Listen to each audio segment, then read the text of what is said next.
Hi people, and welcome to my channel. Hope you're well. Today I've been loaned this Kawasaki Ninja H2 SX very kindly from Bolton Motorcycles. It's a dealer in Greater Manchester.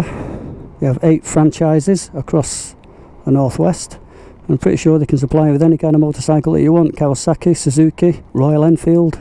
I'm riding this Ninja H2 SX SE. It's a 1000cc supercharged motorcycle producing 197 brake horsepower and 101 foot-pounds of torque.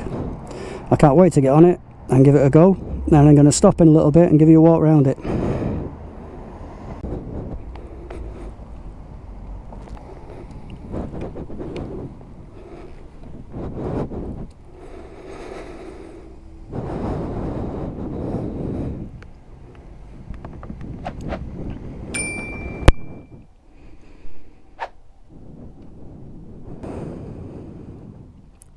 So here we have Kawasaki's awesome Ninja H2 SX SE. Full price is £19,099, but you can get them on dealer special offer at the moment for £17,999. The engine is a 998 inline 4, complemented with a supercharger producing a whopping 197 brake horsepower at 11,000 RPM and 101 foot-per-pounds of torque at 9,500 RPM. This SE model has a TFT screen, cornering LED lights, heated grips. Also comes with cruise control, and as you can see there's Kawasaki traction control and power mode buttons. Now on this model there's a 5-axis IMU, 3-mode traction control, assist and slipper clutch, 19 litre fuel tank, and the bike weighs 256 kilo, that's the curb weight. For the SE Plus version it's 260 kilos. It has fully adjustable suspension front and rear with a remote preload adjuster. Service intervals are at 7,500 miles. And the SE Plus model has Brembo brakes, smartphone connectivity and electronic suspension. This model has Kawasaki's 320mm twin front discs with 4 piston Kawasaki calipers. And at the rear we have a single 250mm disc with Kawasaki twin pot calipers. And I'll tell you what, it's supremely well balanced, this machine. It weighs 256 kilo, but you wouldn't really know it. You can manoeuvre it about quite easily. Up off the stand, nice and easy. Excellent good grab rail here to get hold of. Free wheels backwards and forwards, so easy, it's not a problem. And down. And the seat height on this is 835mm, which sounds a little taller than normal. I usually prefer around about 800 for my 5'8", 5'7" with a 30-inch inseam. But I can get my legs nice and comfortable, get a good purchase on the ground with these now. I'm almost flat on the floor with that.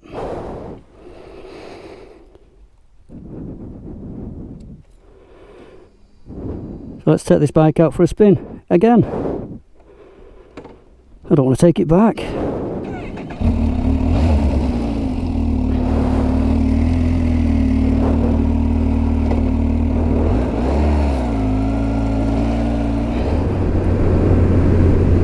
Superb. And immediately when you pull away you can just feel that the power is there.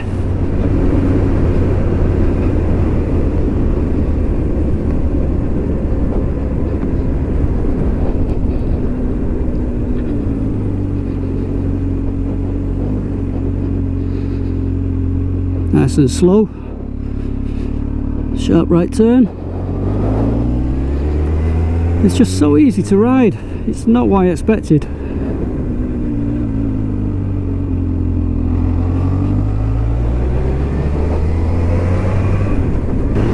The quick shifter at slow speed is fantastic.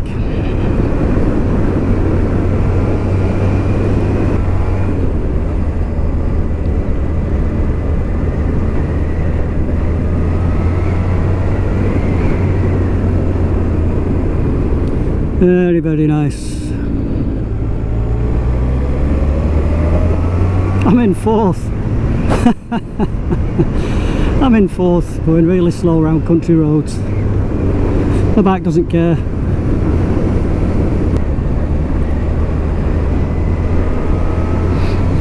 So let's have a look at what's in front of me. I think these mirrors are fantastic. I first rode a Ninja 1000 a few months back, and I initially said that the mirrors felt too far away from me because I was comparing it to my Tracer GT. Since then I kept my Tracer GT and I bought a Ninja, not a Ninja, I bought a Z1000SX, and I actually love the mirrors. I think they're better. Now the Tracer mirrors feel too close to me. I think these mirrors are fantastic. So we've got the mirrors and the screen, which I've barely mentioned because if it's not affecting you, you don't even think about it. I've not thought about the screen. I've no buffeting. The only noise I've got is under my chin, which is more than likely coming from the tall collars on my jacket.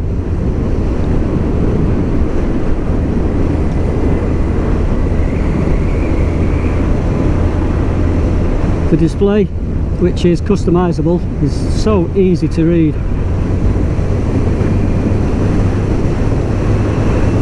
I can see everything that I need to see at a glance. You can see the gear, I can see the time, the temperature, the speed. They're the main things I like to look at. But there's a whole host of information you can add on there. You can add the lean angle, which is on the very top of the screen.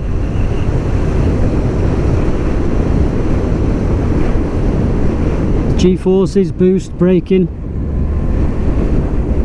G-meter.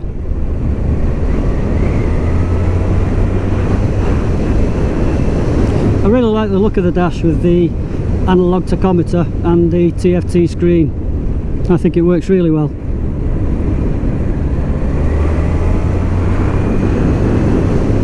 The handle's lovely, this bike.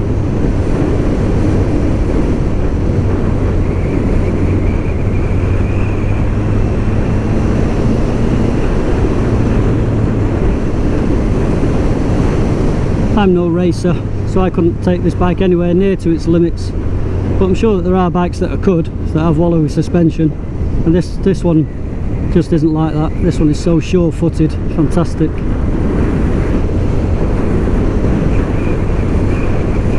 Hello, Mr. Farmer.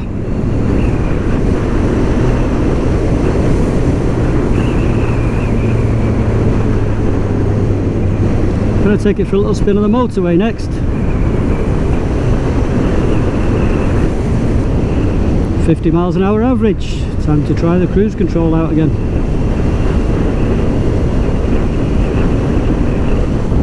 Switch it on. And set.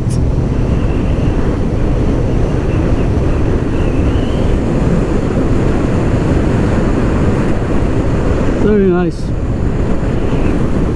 What a beautiful area to ride your bike. Rivington, Belmont.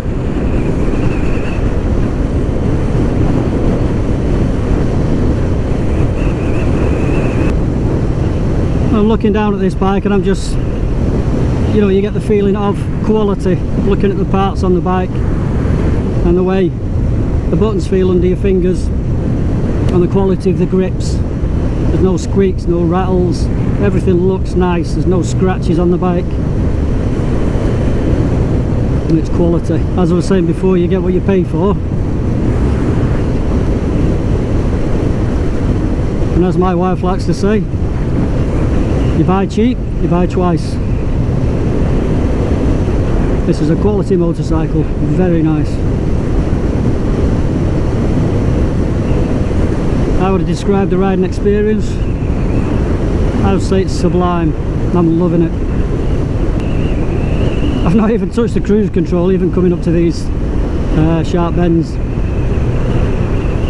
The suspension is so good, carries the weight down low. It just eases you into confidence because the bike is full of safety aids and rider aids, traction control, lean angle IMUs,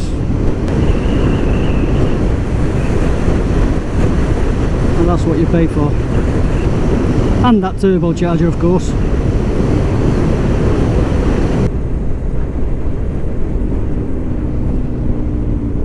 And the clutch, whenever you need to use it, is super light on this bike. There's a slip and assist clutch, but it's also hydraulic.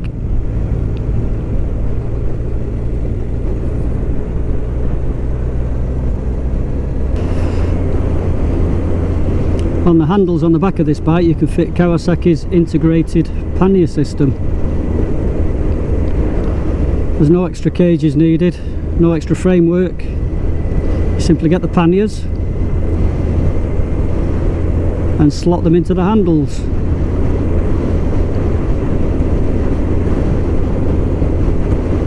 Very neat, very tidy.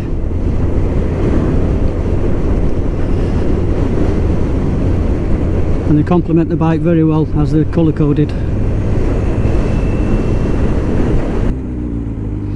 So what does 197 horsepower feel like when you're accelerating onto the motorway? Well, I won't be doing it behind them two wagons.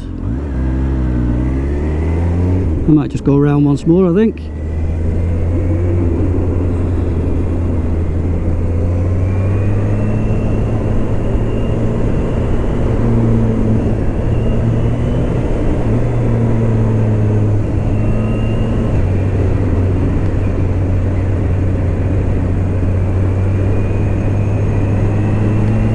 Oh, it leans nice.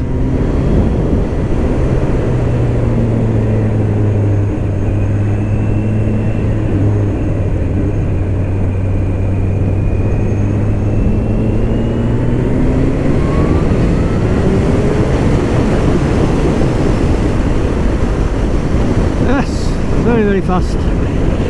Nice.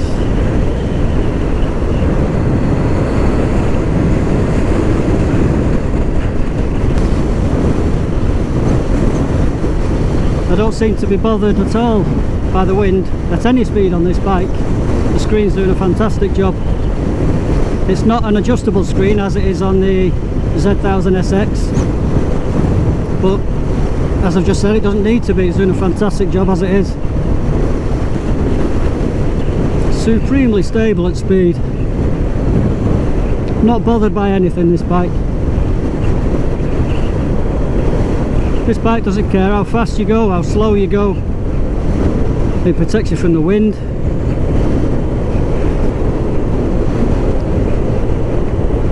It doesn't judder, it doesn't complain, it doesn't scream at you.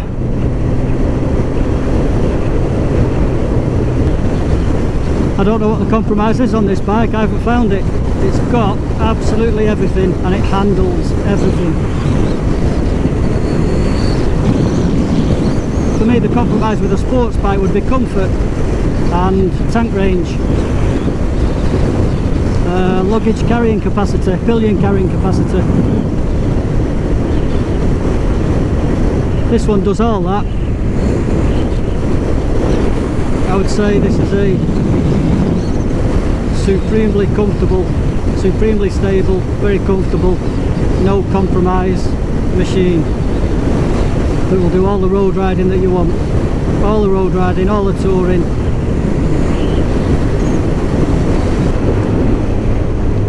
So in summing up this wonderful bike,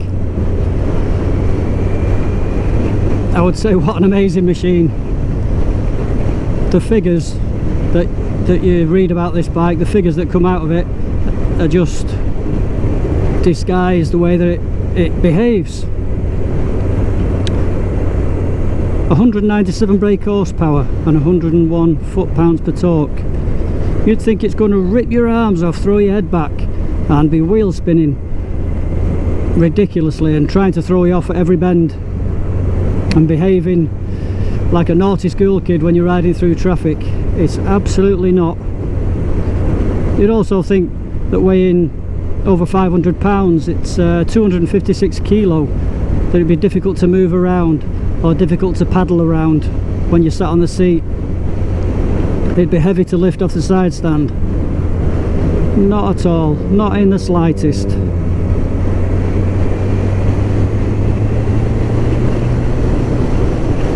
There's no vibrations whatsoever I can feel through the bars at any speed on this bike.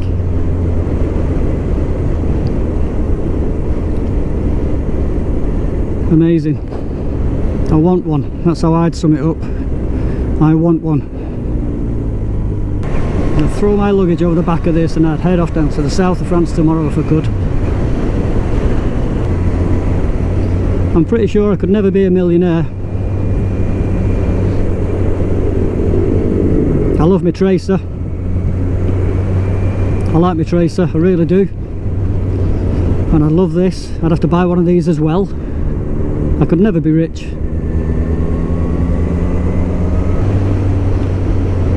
I can confirm that the quick shifter works going up all the way up to 6 at 30 miles an hour.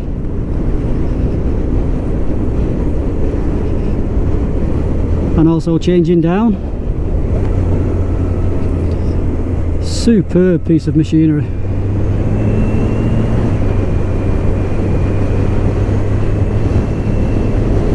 That clutch lever's never going to get worn out on this bike.